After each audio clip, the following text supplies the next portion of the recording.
All right, how's it going? People are mad. People are mad about prices. They are infuriated.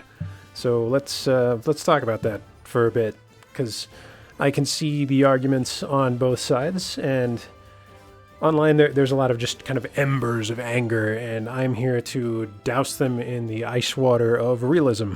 So without getting into the I don't know, the psychology or the economics or the politics of the situation. Let's just kind of look at the pricing with the level head here, and just kind of talk it through top to bottom what's going on. So on Wednesday, Nintendo had their direct for the Switch 2, long awaited, of course. And one thing that they mentioned, and they didn't make this super obvious. It wasn't like in the presentation. They disclosed this afterward. The Switch 2 will retail for $450 and $500 for the bundle that includes Mario Kart World. And that's fairly reasonable. You're essentially taking Mario Kart 9 and buying that for $50 on top of the hardware at that point. But I think a lot of people were kind of blindsided by this pricing. They, for some reason, thought that $400 would be what we would expect for this hardware. And given the graphics horsepower that it has, I just wasn't convinced that it was ever going to be 400. But somebody I know thought for sure it would be 400, and I said, the Switch OLED is $350, and they're still selling that. Much like Apple, they're going to have multiple tiers of pricing for their hardware. So you'll have a Switch 2, you'll have the Switch OLED, the Switch Lite, and they'll probably keep that sort of model into the future. We may see a Switch 2 Lite, a Switch 2 OLED, and so on. So this kind of caught a lot of people by surprise, and I don't think it should. And we'll get into this, like the details of why in a bit more detail momentarily here.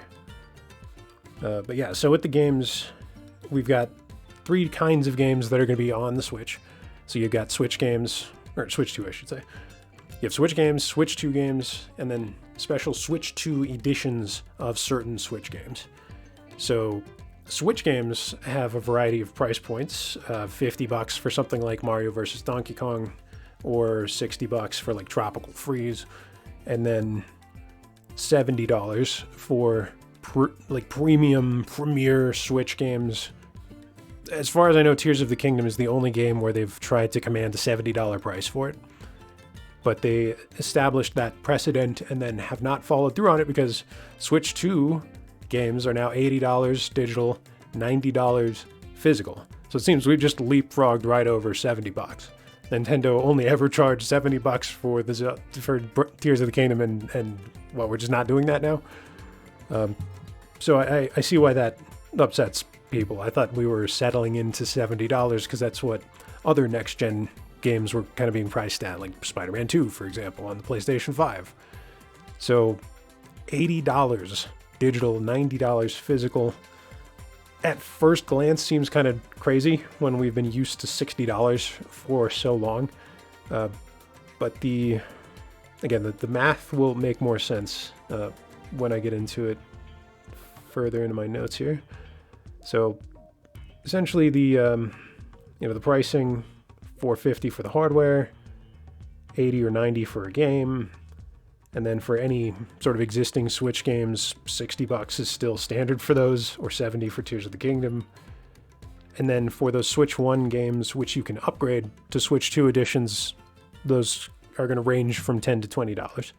However, for Breath of the Wild and Tears of the Kingdom, if you have Switch Online plus expansion pack, you get those upgrades at no additional charge. But that's if you're already part of the higher tier subscription level for the online.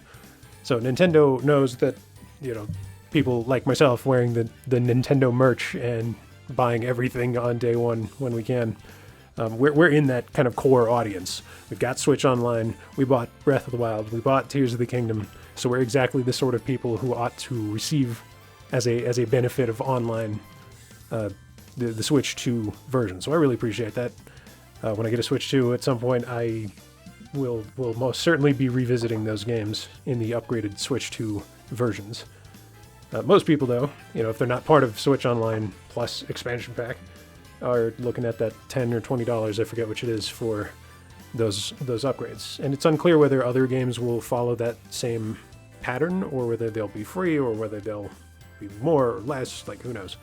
The upgrades, that's just kind of where we're at the moment, those $10 to $20 per game.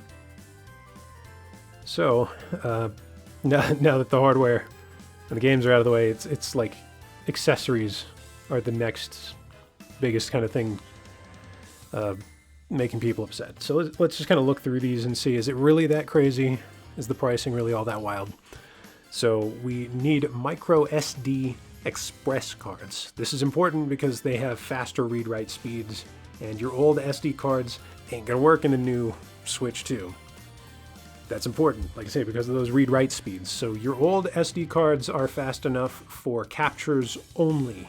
You can do that for, screen grabs and like video recording, but the read-write speeds just don't support what the games need to function. So we are only going to be able to use these new micro SD express cards, which are brand spanking new. There's only two kinds available at the moment, the 128 gig or the 256 gig. But yeah, you see here 256 gigs, $60. For the price of a Switch 1 game, you essentially double the storage capacity of the Switch 2. That's fairly reasonable within the realm of micro SD cards. The thing though, since this is the new hotness, it is like the capacity is not quite there yet. So 256 gigs. Currently we can buy 1 terabyte cards. So it might make more sense for a lot of people to just wait on these micro SD express cards until larger sizes become available. But I'm getting ahead of myself a little bit here. So $60 on the memory card. If you want another dock, this guy here, Switch 2 dock, $110. The webcam, of course, $50. I think we saw that here. Yep. Or what are they calling it? The just Switch 2 camera.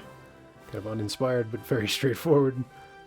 Their new Switch 2 Pro controller, $80.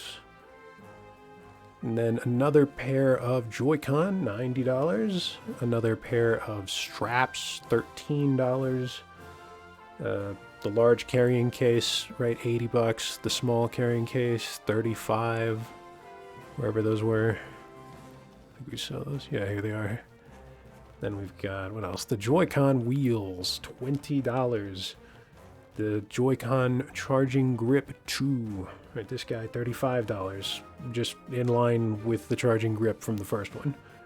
Then, of course, you've got Amiibo and Amiibo cards, which are, what, $15 and up. And then they also announced their new Switch Online controllers. So we're getting GameCube controllers. And if the N64 controller is anything to go on, $50 per controller, at least. The N64 controllers being $50 doesn't mean the GameCube ones will be. Those might be $60. But let's, if we take a look at them side by side here, there's no reason on paper that the GameCube controller should be $10 more, but that's just the world we live in. I don't see why they wouldn't make them $60 a piece, particularly when you've got, $60 for a pair for the NES controllers. You get $60 for a pair for the Super Nintendo controllers, $50 each for these larger, more sophisticated controllers that have rumble. So, yeah, that's fine. It makes sense. The GameCube controllers being more expensive, it's not something anybody wants, but keep in mind as well, they aren't just re-releasing existing controllers. Even though they've made a wireless GameCube controller before, the new one is going to be USB-C, it's going to have Bluetooth. I think it'll have Rumble built in, which the Wavebird doesn't from back in the day. So it will really be the ultimate, all-in-one GameCube controller. So even if you're just a PC gamer who has a fondness for the GameCube, that'd be a good reason to get these GameCube controllers. So if you've been kind of just adding all of that up as we've been going along, right? The memory card, the dock, the webcam, the Pro controller, a second pair of Joy-Cons, second pair of straps, carrying cases, wheels, charging grip, Amiibo, extra online controllers. like if you're looking at getting into the Switch 2, you could easily be spending $1,000, like no joke. If you want to spare no expense and you want to fully kit it out and get all the accessories and upgrades and get a second dock and get like another pair of Joy-Con, like that can balloon out the price in a way that people are just not prepared for.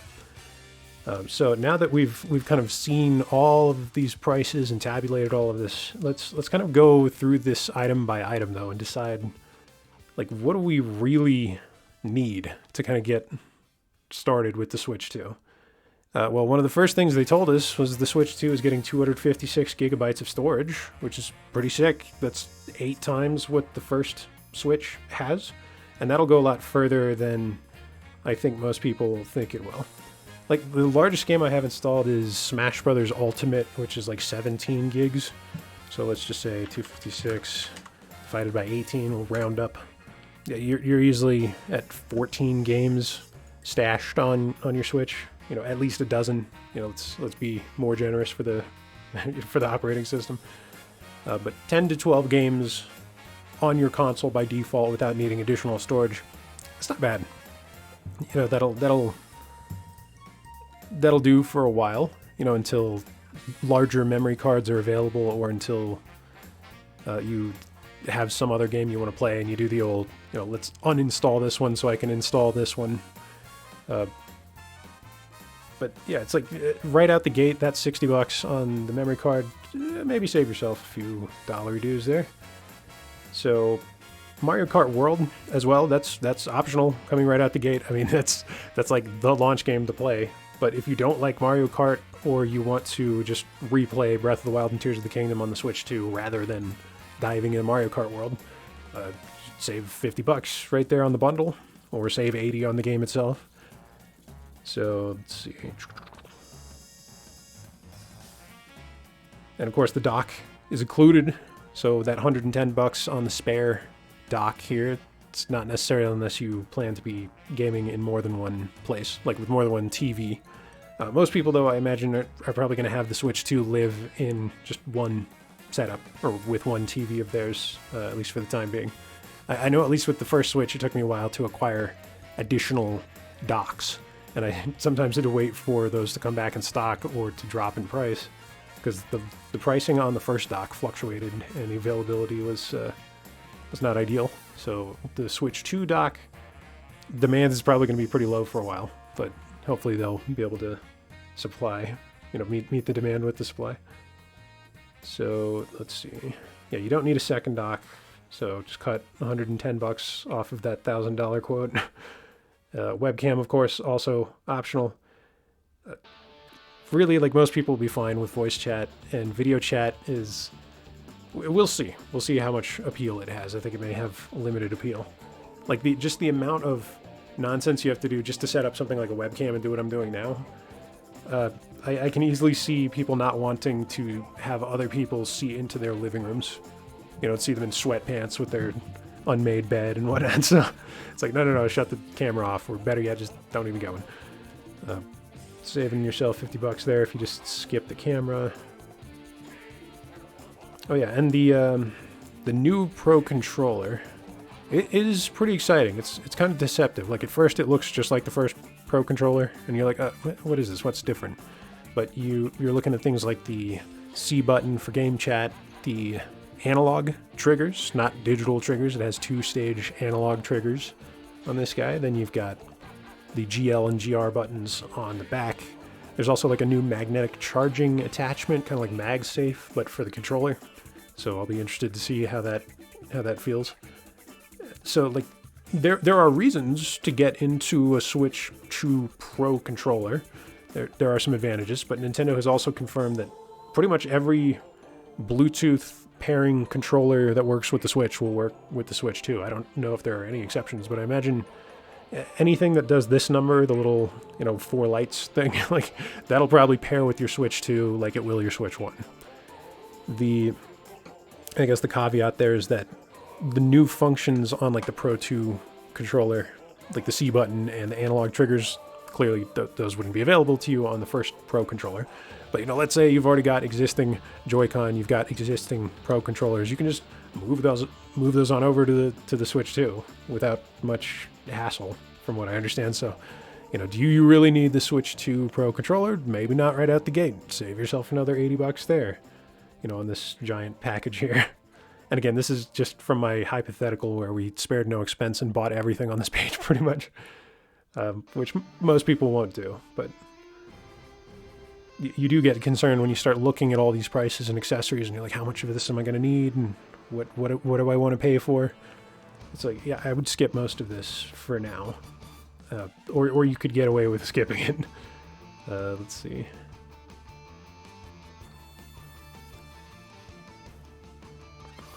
Oh yeah, of course, Joy-Con included, straps included. So if you don't buy a second pair, you're saving yourself $113 or whatever that would be. So part of Nintendo's philosophy with the Switch was you have two controllers in every box because they just snap on to the console. So kind of the need to buy additional controllers for your new console right out the gate, it's not as urgent on the Switch as it is with other hardware. Where with Xbox or PlayStation, you might not have that Player 2 controller included. Since you have two Joy-Con, though, you're fine. Like a second pair of Joy-Con is great if you want to do 4-player multiplayer. But chances are, if you have 4 people together, like 2 of them might have Switch 2s, then you're good. You've got 4 controllers. You got what you need. So they do price them out separately here, and they sell them separately. But I don't know anybody who buys additional Joy-Con, like only if your existing ones break. Like I've got these red ones from Mario Odyssey, I've got the Tears of the Kingdom ones. They still work. Thankfully, they don't drift or have battery problems or anything, so fingers crossed. But if you want more Joy-Con, there they are, and you don't need them. So again, just cut $103 off that nonsensical 1,000 that I quoted. Furthermore, yeah, carrying cases, they have 2 different ones here, and I'm intrigued by this kind of larger hard case, but the Switch 2 is bigger, so it might not necessarily fit in existing kind of zip pouches and carrying cases like some of the ones they got on the page further down here. Yeah, like these might struggle to fit the new Switch 2. Some existing hard cases or carrying cases, though, they might be big enough, especially if they're meant for something like Steam Deck. So the big asterisk by the game cases there. You might not need one, but you might. It depends on the dimensions, of course. So $80 on this guy, $35 on the other one. Just don't worry about those until you've got it in your hands and you can compare it to your zip cases that you probably already have. And let's see, getting near the end of the accessories here. It's like amiibos and amiibo cards. Those have always been optional. I don't know why people are upset at amiibos and amiibo cards. They feel like they have to buy them to get certain functions in the game or something. It's like you don't have to buy it if you don't want to. And Nintendo is allowed to include exclusive video game functions in a plastic toy that they make. Like, you're not entitled to those functions in the game if you don't pay for the toy. I'm sorry to say. Now, if you don't agree, go ahead and buy a Flipper Zero or whatever it's called and clone the Bluetooth chip and cheat the amiibo. But amiibo, most people don't go out of their way to try to like collect them all or something. You know, most of us have like 1 or 2. Like here's a Wario. I like Wario. So it's like, do you have to buy the amiibo and amiibo cards like for certain in-game functions? I guess, but there's also more economic ways to do that. So I've got, for example, this pack of like mini game cards for Breath of the Wild and Tears of the Kingdom.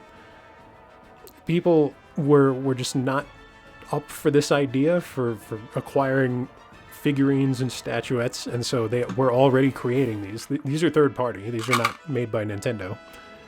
And I could easily see a world where Nintendo is selling amiibo statues, amiibo cards, amiibo keychains, amiibo something else.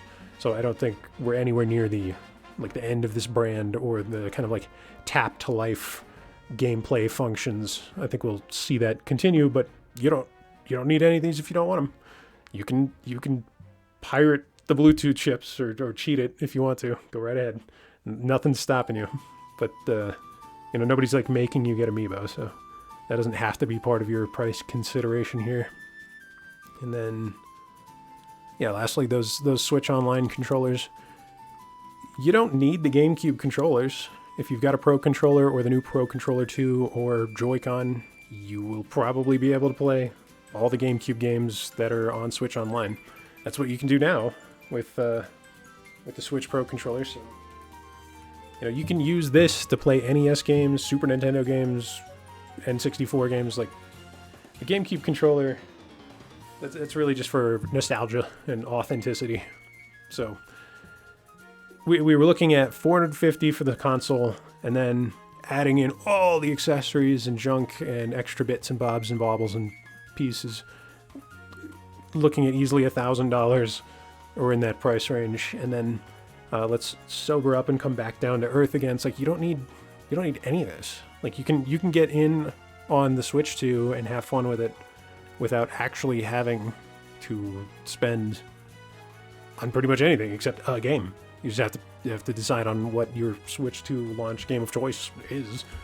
But you can make use of pretty much all the essential functions of Switch 2 without having to like burden yourself with all these extra accessories. And as fun as it is, that's like a good way to keep the cost down right now. It's like, don't worry about creating like a baby room for your Switch 2, where you're picking out a paint color and all that. Like it's a bit much. Like just the Switch 2, $450, plug it in, you'll be fine. Your existing Switch games you can download and start playing. Like you don't actually have to do as much to hit the ground running with the Switch 2 as you would have with past consoles. Because like people are getting a Switch 2 and coming over from the Switch 1, and they're bringing their existing libraries of games with them.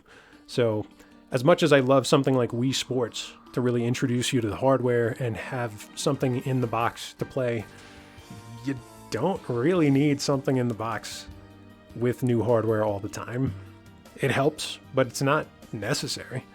So Astro's Playroom is wonderful, but like I didn't have an in-box game included with my Xbox Series X.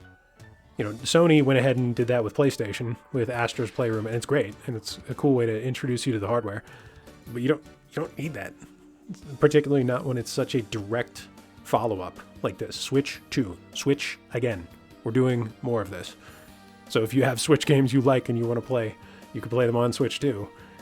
And that's kind of a very unfun way to look at it, I guess, of if you feel like this is all too pricey to just not do it. But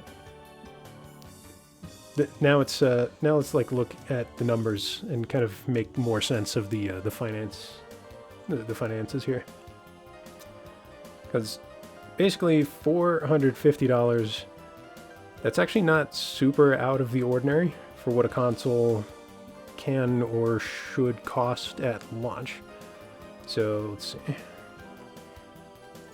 Go back over here. Yeah, the NES releasing in '85 in North America.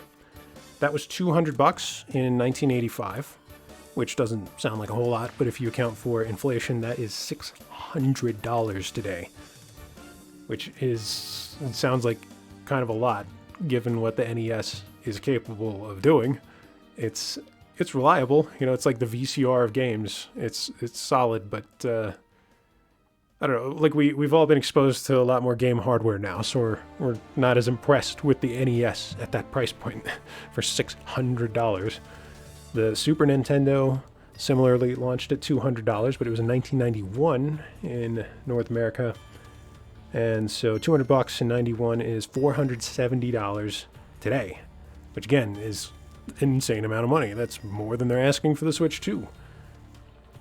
And we're just talking about the relative buying power of the dollar at that time, right? So again, on your receipt from the 90s, it's going to say $200, but what that would look like today, a lot more than that.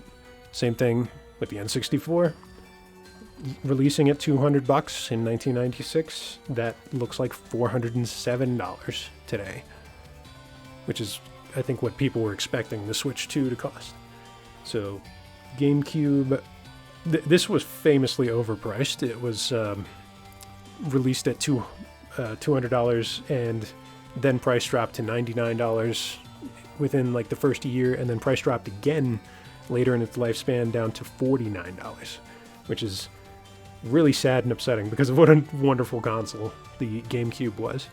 That was great, though, for getting it in the hands of people like me, because I didn't get a GameCube at launch. I got it about a year later when it was bundled with Smash Bros. Melee for $99, which was a killer deal. It was kind of upsetting when you realized you didn't have a memory card, though, and you could just play the first few levels of Smash and not save your progress. So that kind of became the first thing you would buy after getting that bundle. But this initial launch price of $200, it would equate to $360 today, even though it did not remain in place. That then became closer to like $180, something like a Switch Lite today. But moving on, the Wii in 2006, I saved up for this for like a year. I wanted a Wii so badly because it looks so Apple-ish and futuristic and cool and just white and clean and space age. And so I had this jar with a sign taped to it that says the Wii Fund. I was doing chores and odd jobs and saving every little cent and penny and saving all the pocket change I could find for an entire year. This is when you're in high school and you don't have a job. And so after scrimping and saving for a whole year, I finally had my jar of money, my $250, and I got a Wii. I didn't get one at launch, but I got one within a few months thereafter. But very fond memories. Yeah, that was $250 at the time, which, similar to the GameCube, is close to $360 today. And the follow-up to the Wii did not do as well. We had two different prices at launch. We had the standard edition here, the white one, and then there's the deluxe edition in black, which had much more storage. This guy's like 8 gig, and then the deluxe was 32 gig. So it's like with the 8 gig, you can't get anything done with that at all. The 32 gig was $350, the 8 gig was $300, and that's like between $420 and $490 in today's money. It's crazy to think about that much inflation in that short a period of time. This wasn't that long ago. That's upsetting. So it's weird we get to the end of home consoles here. The Switch is under handhelds for whatever reason, although it's a hybrid. Yeah, the Switch in March of 2017 at $300 would be closer to $400 today. And this maybe is why people were predicting $400 on Switch 2, although I think they were neglecting the other models of Switch that Nintendo intends to continue making. So if the current Switch OLED is $350 and it's going to continue to be sold, then I assumed that the Switch 2 would at least be $100 more, and I ended up being more correct with like the $450 or $499 if you want to actually have a game to play. So $600, $470, $407, $360, $360, between $420 and $490, $400. Essentially adjusting for inflation and then averaging these prices across all of these consoles across the history of Nintendo. The actual standard launch price for a console is $430. So $450, it's a little more than like the average, but that's consistent with historical trends and with kind of the current landscape of gaming. Because remember, their competition right now isn't the Super Nintendo in the 90s. Their competition right now is the PS5 and the Series X. Sort of. Those are different audiences, but that's like the other part of the console marketplace right now that's currently asking $500 for its hardware. So let me see. Yeah, in similar fashion, games used to be like way more expensive. People just got it in their heads that $60 is what games are supposed to be. And that's been the trend for the last 20-ish years. Games in the 90s and 2000s were kind of floating around $40 to $50, and then with the Xbox 360 and PlayStation 3, they say, okay, $60 is the new standard because we're in a new era of gaming, like a new age, and we've got all these new IPs coming out, which in 2007 you had like Mass Effect, BioShock, and Assassin's Creed all in the same year. So it's like, yeah, this makes sense. Like we're in a new frontier of gaming. We've got all these new properties, new price point. It's technically more impressive, so it really justifies itself. And then games have just stayed at $60. They've just remained there and haven't really budged, with some exceptions, right? Like sales or Game of the Year editions. It's like 60 is basically where you find games on PlayStation, Xbox, and Nintendo for the last 2 decades.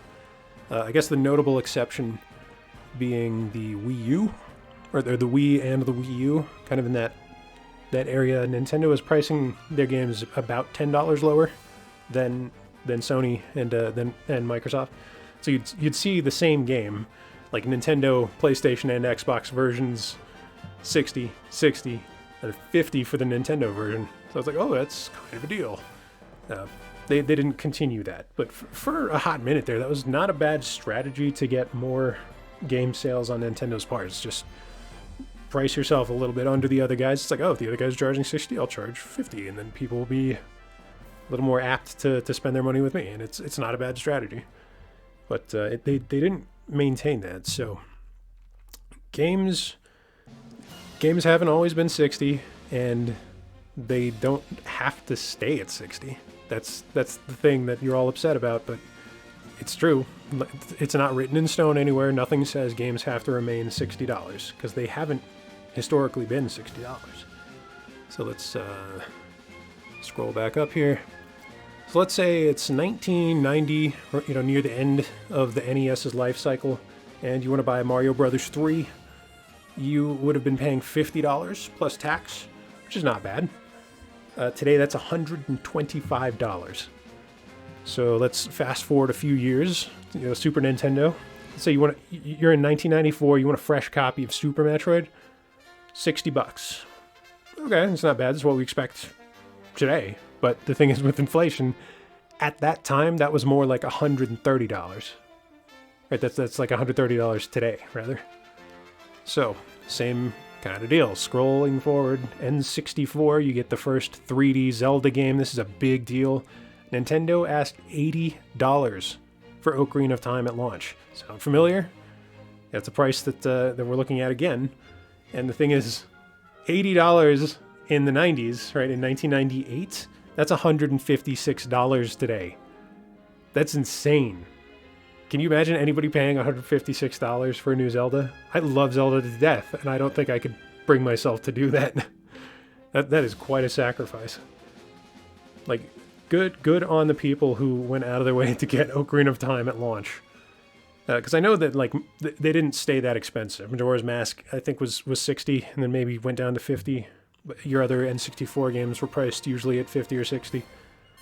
So those are more reasonable. But Ocarina of Time, launch title, or no, it wasn't a launch title, but early in the cycle for the N64, 2 years in, a very important game for Nintendo. Like $80 at the time, that's reasonable. So moving forward, GameCube. So yeah, just going back to my other example, Smash Brothers Melee, that was $60, and today that would be $108. So keep in mind, when they priced the console at $200 and then the game at $100, and then bundled them together for $99, they're just eliminating $200 of profit for themselves. Like, they are taking an enormous bath on that sale. It did sell like crazy after they did that, so that's helpful. But the profitability, it just wasn't there for the GameCube in the way that it was for like the Wii or the DS or the Game Boy Advance or some of the other consoles that they've made. That ended up being a bad move to have this come out at $200. They made the right move, pricing it down to $99 to actually get it to move relative to the Xbox and the PS2. And moving forward a bit, Twilight Princess, it was on both of these consoles, but I think I remember it being priced the same on both, and it was $50 in 2006 on the Wii, So this was in that nice window where the Nintendo games were like $10 cheaper than the Xbox and PlayStation games. And I ended up playing that on GameCube first and then getting the Wii later on. And it threw me off because the games are mirrored. For anyone who doesn't know this, like the world is flipped along its vertical axis, so things that were on the left are now on the right, and vice versa. It's kind of a nice way. It's like the mirror cup in Mario Kart. Just give you a new way to experience it.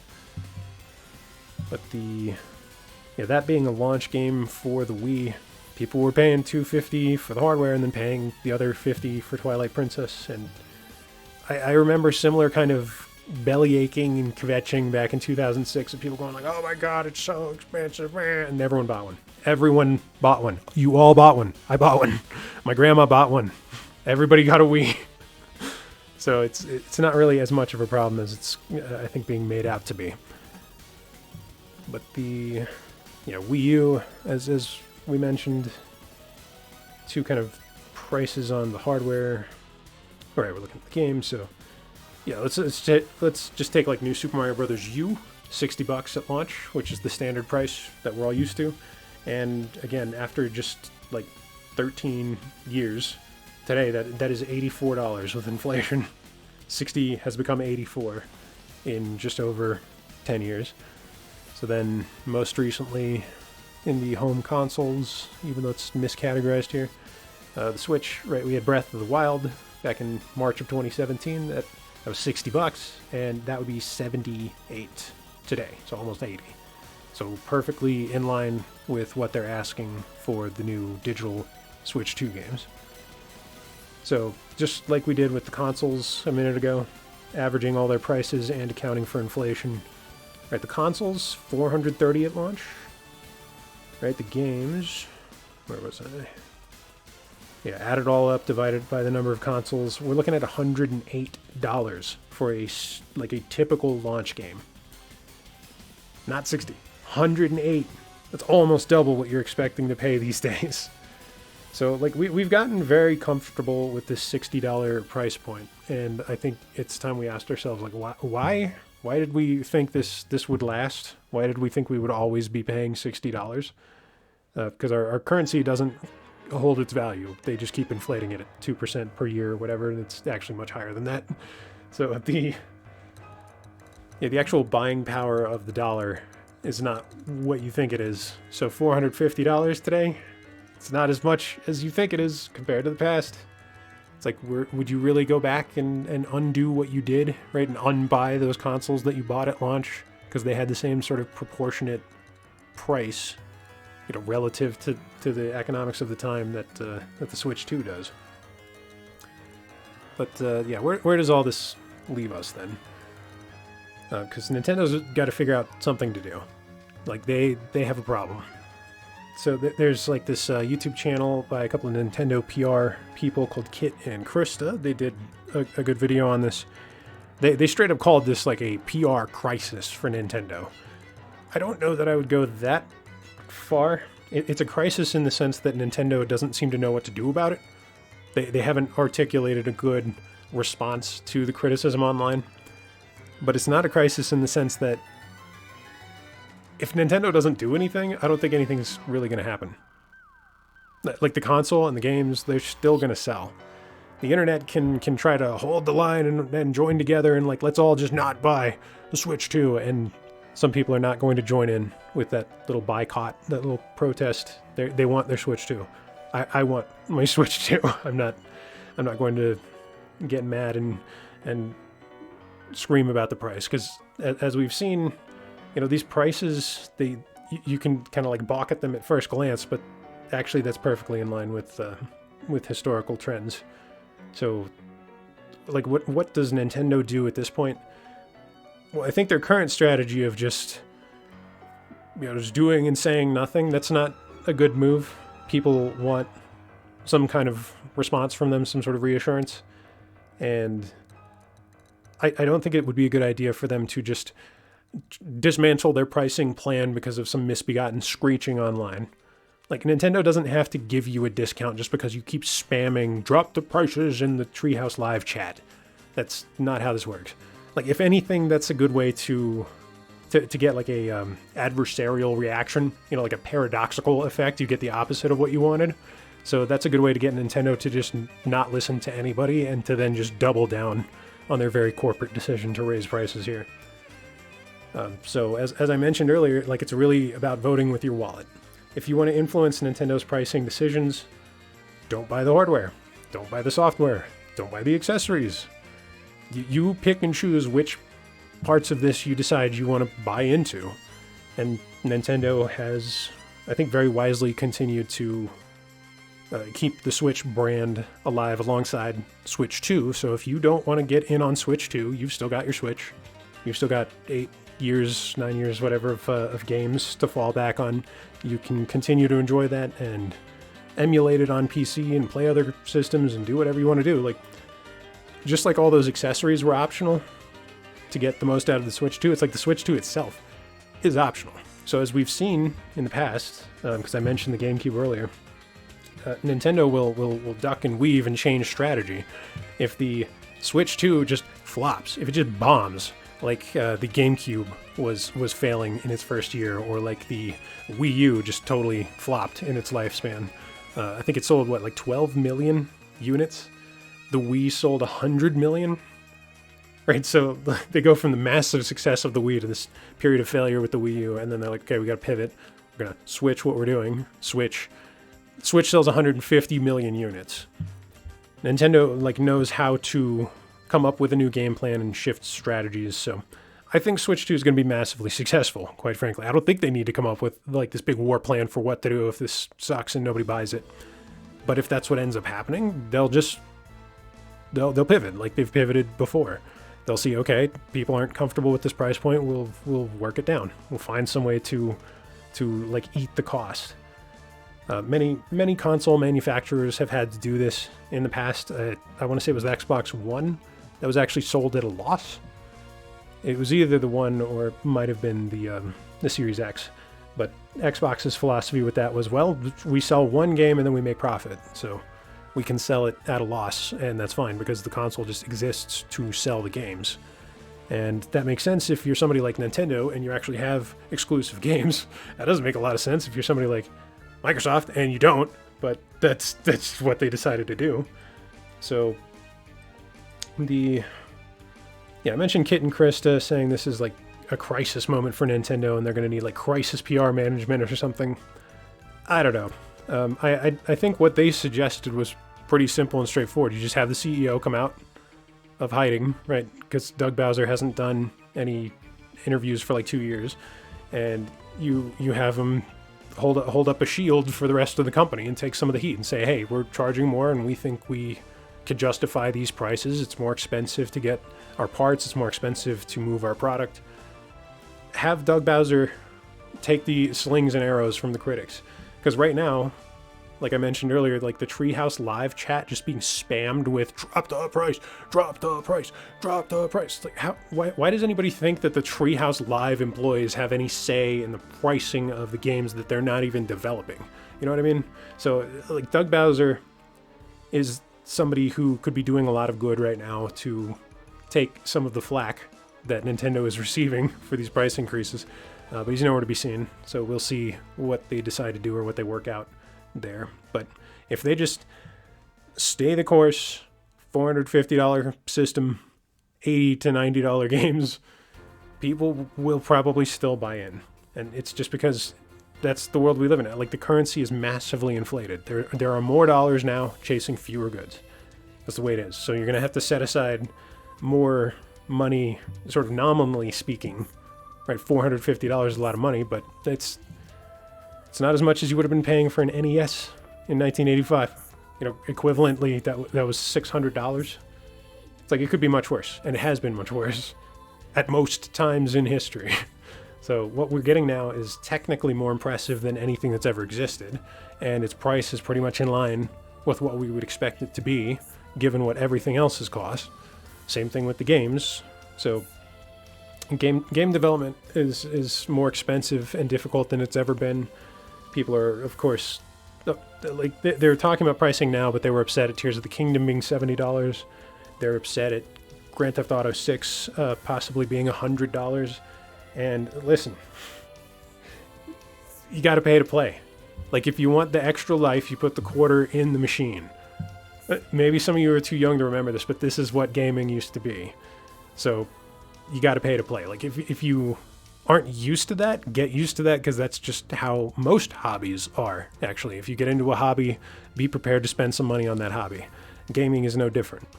I guess the major difference here is that Nintendo, unlike PlayStation or Xbox, is much more geared towards children and trying to be a family brand for like kids and getting more people involved.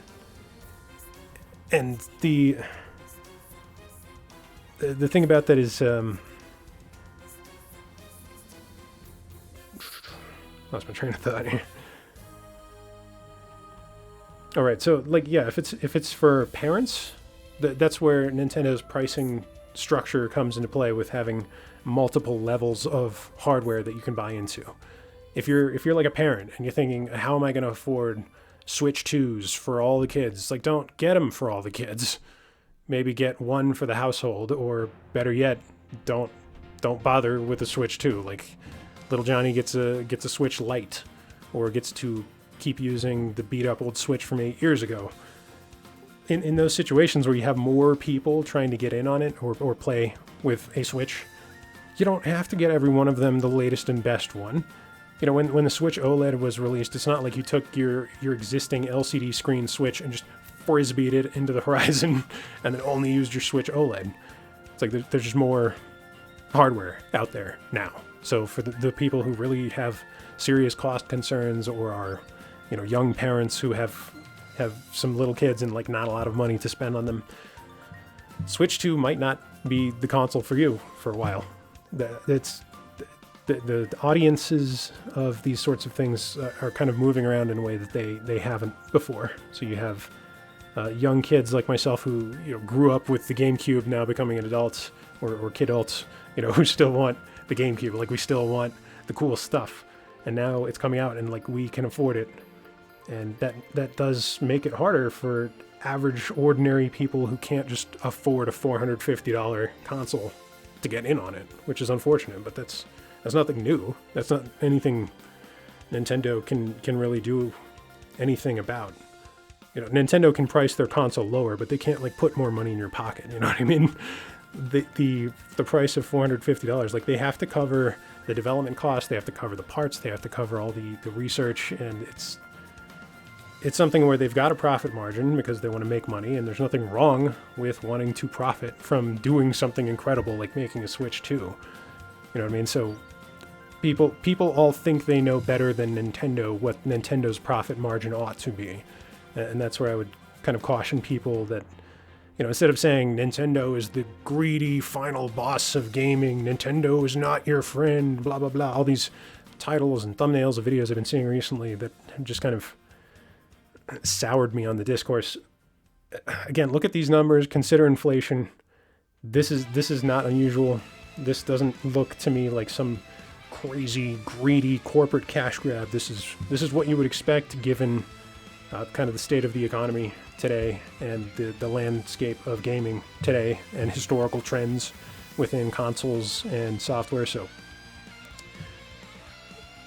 with most consoles, you do eventually see price drops over the lifespan of the system. So if $450 is not your cup of tea, just wait a few months. I don't think we'll see a price drop for the holidays this year in 2025, but maybe in a year or two we'll see better bundles or some price drops. Because, of course, the GameCube came down in price, the Wii U came down in price. This happens if you give it long enough. So we'll have to see. If you want to boycott Nintendo, have fun. I wish you joy of it.